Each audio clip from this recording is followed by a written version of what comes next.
What's going on, guys? Welcome back to another episode of Baz and Prodigy. Now today I have another how-to video. I've been doing a lot of how-to videos recently because pretty soon I'm going to be going back to school, literally tomorrow, so I won't be able to do much fishing at all besides the weekends. But I'm recording a lot of how-to videos to have them set up for these next upcoming weeks. And today's how-to video is going to be how to get rid of backlashes. I know I make them. I'm sure you guys get them as well. And today I'm going to be showing you guys how to remove a backlash properly and how to prevent them. So let's get into the video, guys. Alright guys, I'm going to be using my Berkeley Chairwood rod combo. And I do have my brakes on 3. Listen. 3 clicks. I always have my brakes on 3 on this specific reel.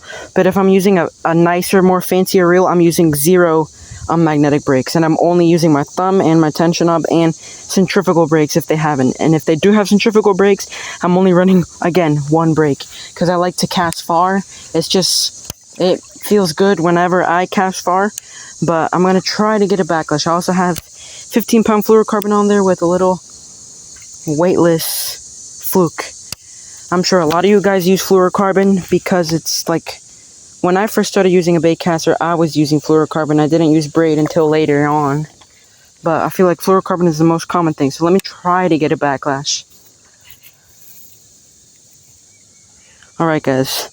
There's a pretty bad backlash right there. So before you do anything, make sure that you keep your thumb on the spool always. But don't just yank it.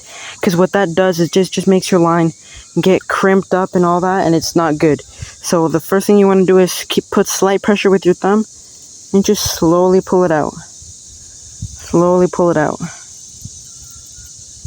Okay, once you hit a roadblock like this one that you can't pull it out anymore, don't keep pulling the line. Well, mine undid itself, but if you do, let me keep going to see. No, this wasn't a bad enough backlash. I have to get another one now.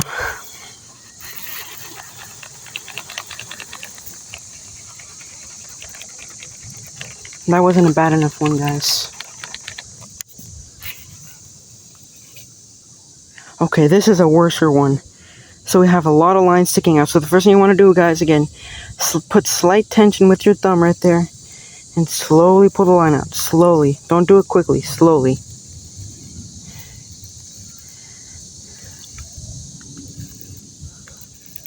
Guys, I can't get a bad enough backlash. I'm just too scared. But for real this time. This time I'm going to do a really bad one. For you guys. Just hold on. Okay, this is a worser one. Even worse. So again, guys, put slight pressure with your thumb and just slowly pull the line out.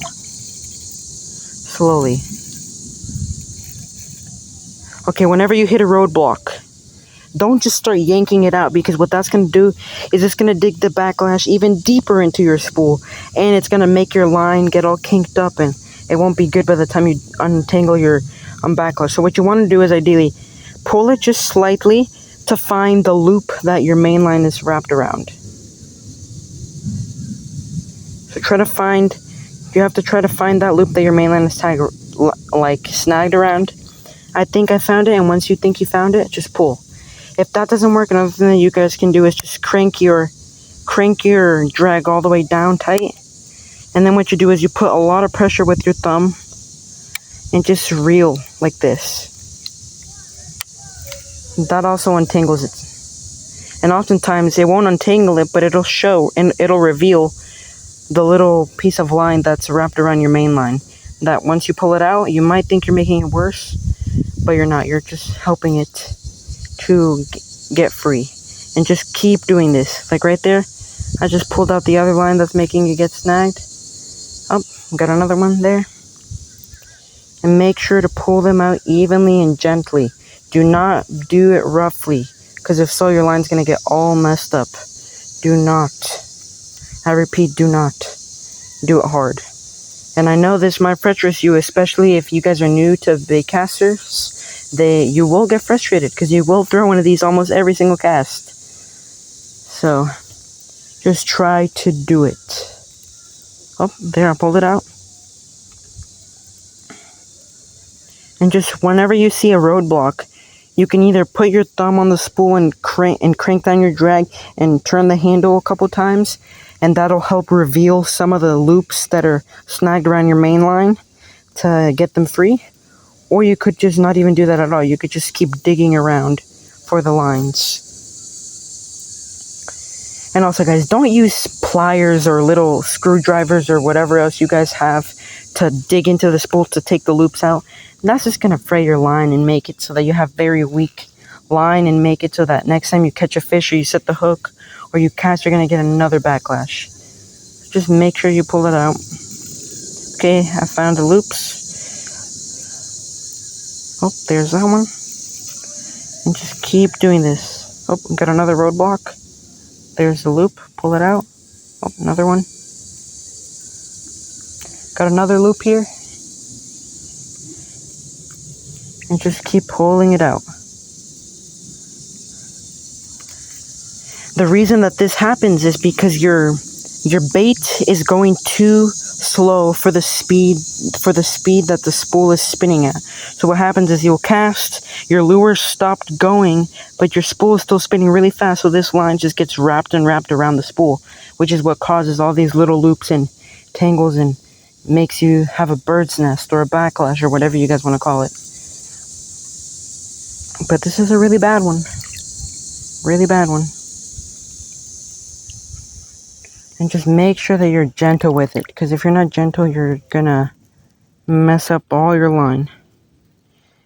This is a 6-minute video already. But just to show you guys, this could sometimes take a while. And that is okay. The key is to not get frustrated. I remember I would only use monofilament and fluorocarbon, and I would buy the cheapest monofilament. Because they come, typically monofilament, you could get them in big spools of like 900 yards for like $10. So I would always keep that spool with me. So whenever I did this, I would just cut all the line out and re-spool myself. And I wasted a lot of line that way. But just gotta be gentle with it.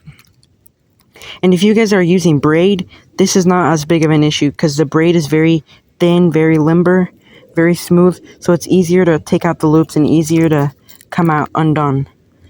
But if you keep yanking on braid, the braid is so thin it'll dig into the very bottom of the spool and you will never be able to get it out. That's why you have to be gentle. Doesn't matter what type of line you're using. You must be gentle. Must be gentle. So as I'm working this out, see, I'm untangling the loops like this to help them get undone. And make sure that whenever you hit a roadblock, just go and check it out. Don't just yank. Because if you yank, you're just digging that backlash deeper and deeper into your spool. Just be careful with it, guys. Be careful. And be very gentle with it. Don't gotta do it so rough. I mean, right now I've been stuck on this one little loop here for a long time, and I still can't get it out because it's just so deep. But so yeah, just be gentle with it. Try to find the loops. Don't yank. Okay, I got that. I got it out. Oh, got another roadblock there. And I understand why it could get frustrating. I mean, whenever I throw backlash, they're not nearly as bad. It's just like the first couple ones I threw in this video, they were very easy to take out. You didn't even have to do anything, basically.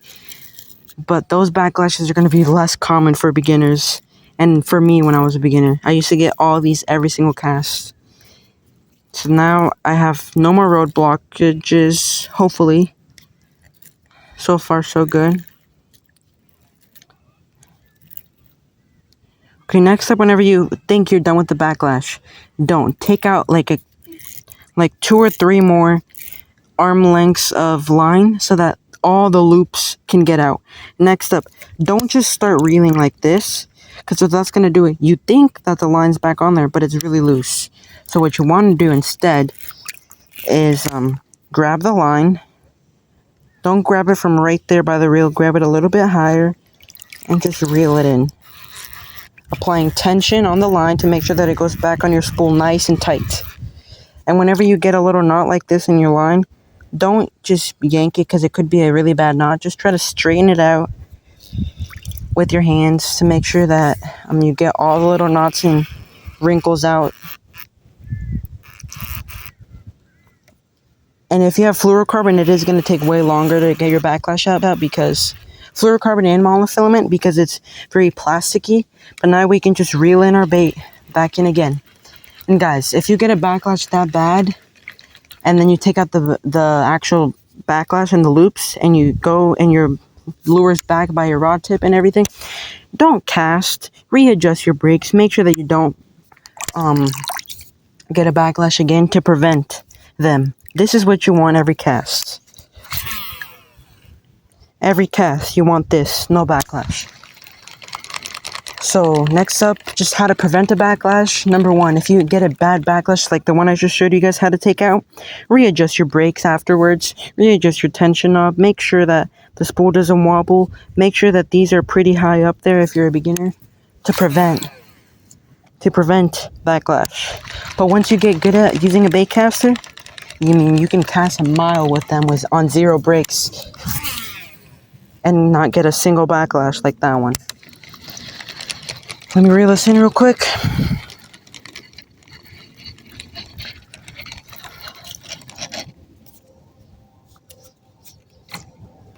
But yeah, guys, that is how you take out a backlash. I hope you guys enjoyed this episode of Bass and Prodigy. And as always, guys, stay positive, stay happy, and go catch some fish. Peace.